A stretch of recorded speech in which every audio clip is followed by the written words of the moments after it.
The Diné had become ill, weak-minded. The presence of Druj had corrupted minds, halted studies towards Asa, and perverted the gaze of many Diné toward a path of falsity.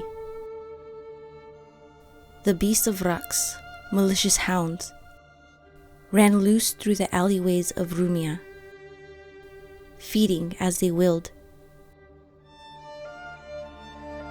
The ghoulish Edimmu of Anu, soul seekers of Diné, lost in the chaos of it all.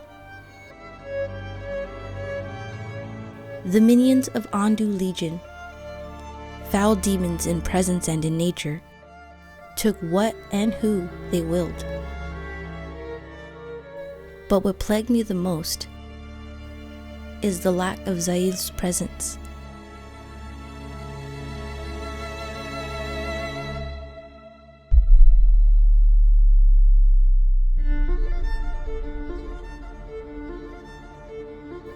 It had been 10 years since Chrysela's departure, and the only being of Zayl was the actions of the fallen Ben Elom.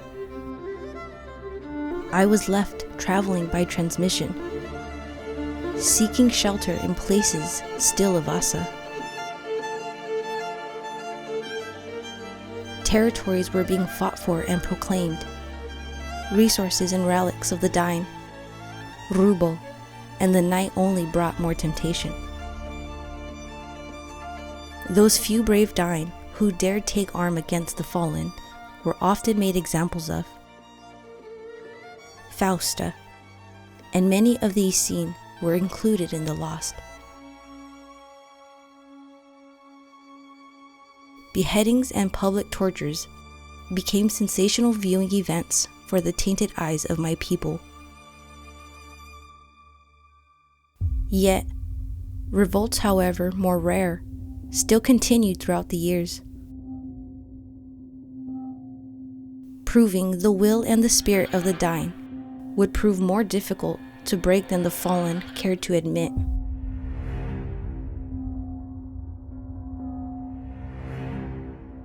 The practice of dark magi grew throughout New Yeshua, and all that was of Asa began to fade.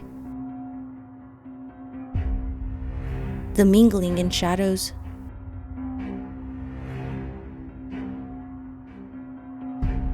Diné children, taken, never to be seen again. The breeding of the impure, all while the Diné drowned their reality in false luxuries and consumption. Action was necessary. What was I to do alone? One Diné against the entire city of New Yeshua? How I longed for Moab. Why could I not find his presence? Where had he gone? Out of desperation, at my lowest, I delved into the ilac of the Druj and developed an egregious dependence. In search of help, I had encountered a hidden botanica in the inner part of Rumia, and it was there that I had met the Grey sisters. The three Madonnas hovered toward me, willowy. It was as if they knew me, and I them. The sisters held no allegiance to the fallen, or Zayl, only towards the will of it all. She is the one with the sun. She is the named, she the brave. She was lost, and now is found. She the moon, and he the sun. Pixels of dust are blown in my face.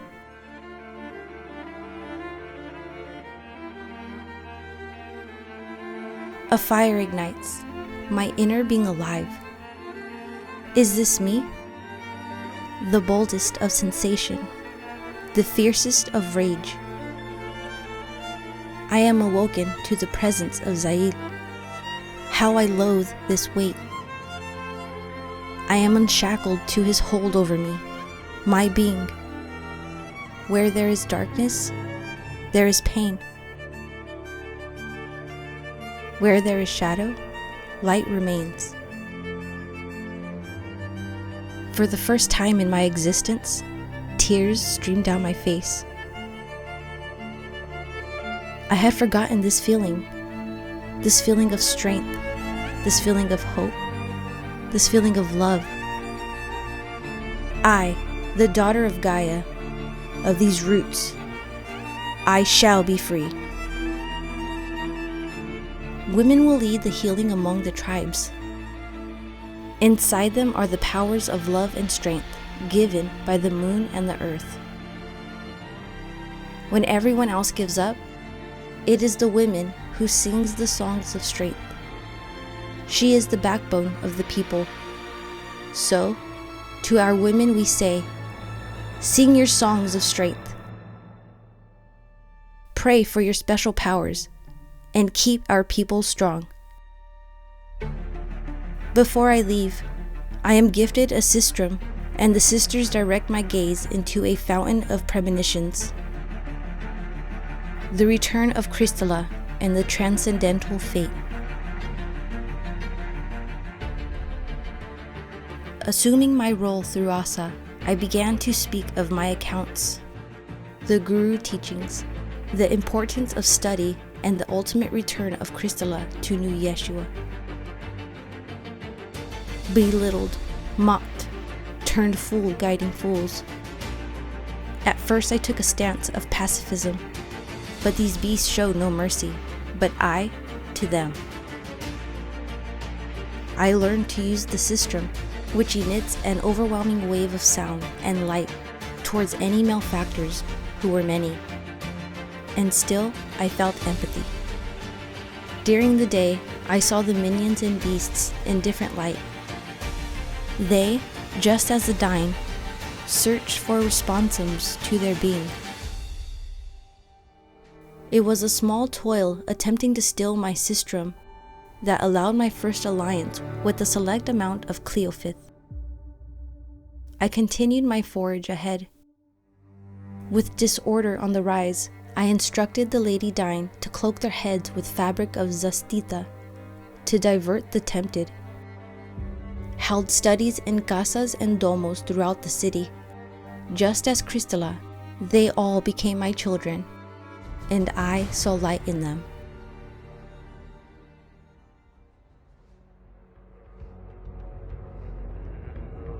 The acacia bark had aligned me with my elders, allowed me to speak with them freely at will. Being so close to transition brought me to understand my path. My assistance to Crystalla is the way of Asa. I had witnessed the orb hounds mutilate my kind, my ninma, yet could do nothing about it. After aided back to health, we hunted the beasts back to a cave and slaughtered the pack and many beasts alike.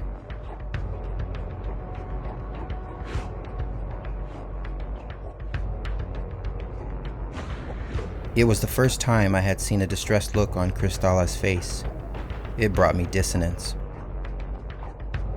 We studied on the disharmony and were told by the tigress through Nightfire to make cloaks out of the pelts of the orb hounds, as to wear our fears on our shoulders. So we did. I had taken the form of my greatest foe, gaining the ability to warg into any orb hound at will.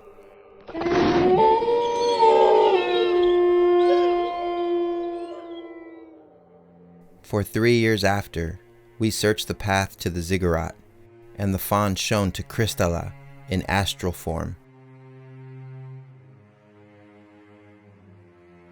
In the caverns of Santeria, the owl presents itself circling us with lit candles. I had been shown the way north to the white mountains of Niflheim.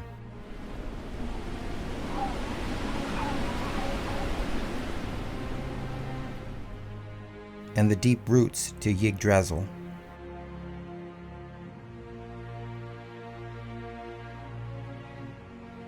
As my vision ends, I witness the tormented Crystalla contorted above me.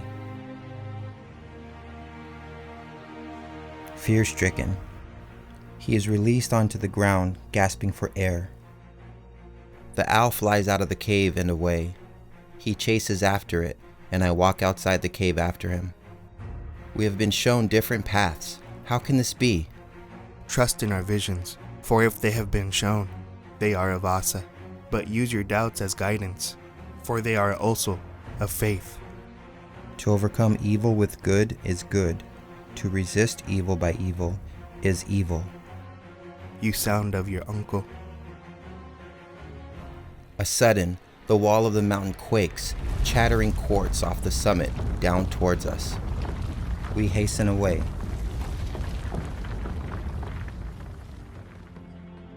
Again, a quake.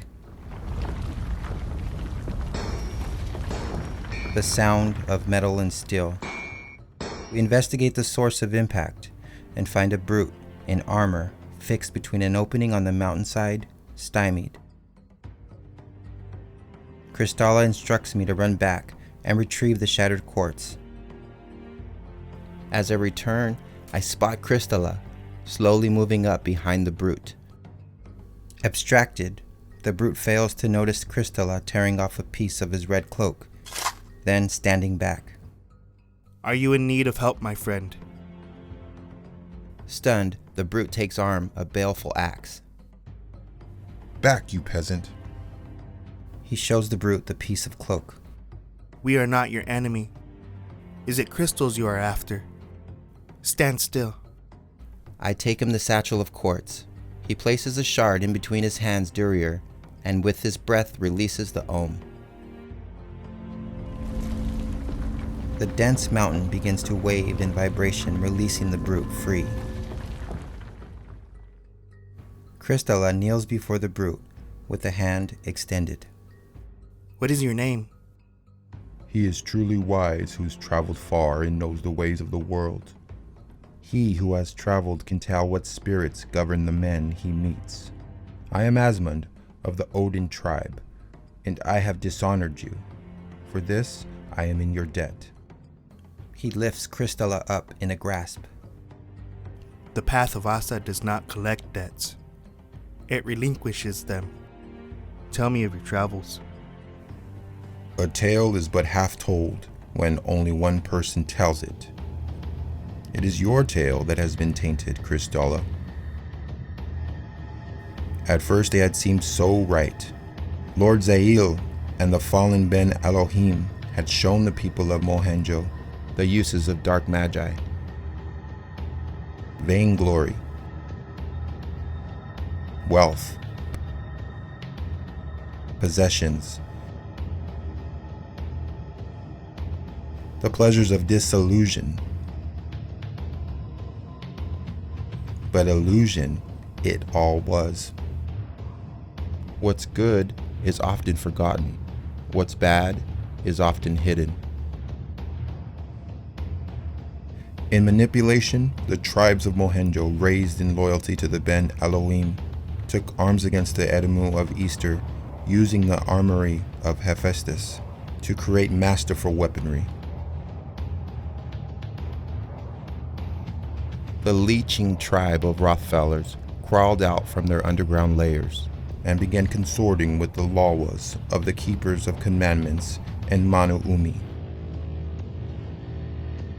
The dying became vengeful, lustful, and eventually caused disease and crime through the city.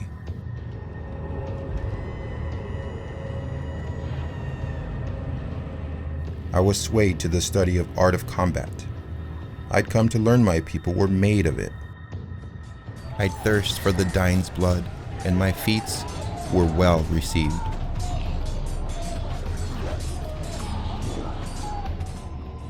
Anu appointed me captain, a title unaware of, and honored me with the axe of Elagos.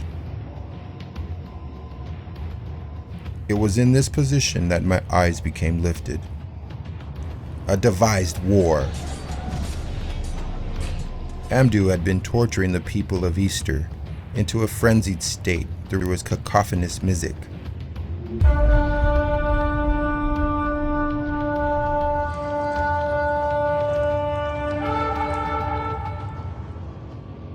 They became weak-minded, and eventually Anu made them into the Edimmu, gods of plague.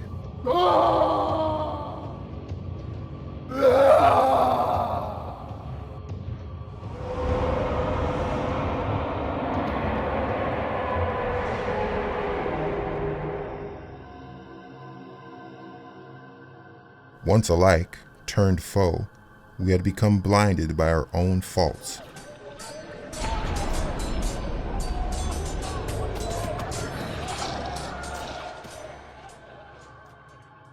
The Vilmen of the Fallen had begun the hunt of dying children,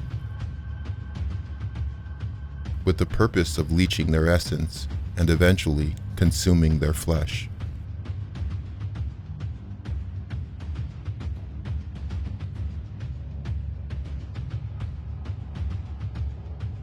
I had turned against my own, blinded as we all were.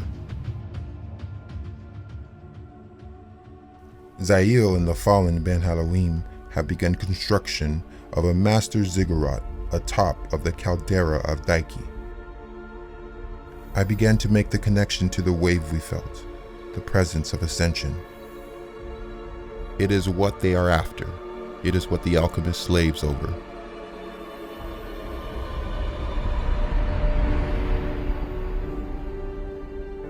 I saw that the city of New Yeshua was no more and turned to Asa for guidance.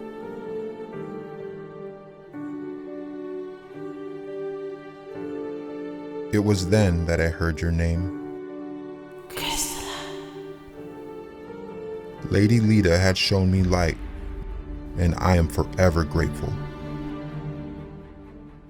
Cattle die, kindred die, every man is mortal, but the good name never dies. I have abandoned my rank in Anu's army. In your guidance, I am left. Here I stand, in my searches, while Ninma carries the weight of my bringing. While Karta aids our subduers? You have said enough to understand we must go back, but we have much to study and experience before. Invigorated by my enemies, we shall see to it, their clemency. I sense fury in the hearts of my friends. If it were not for Asa, the fury would surely be turned towards fear, hate. No, I sense virtue in my company. Kristalla instructs me to guide Asmund north to the White Mountains, where we will find the ash tree, Yggdrasil, which bark we must gather for our venture ahead. We are to regroup on the 7th day. Kristalla heads down south to follow his own path in search of the owl.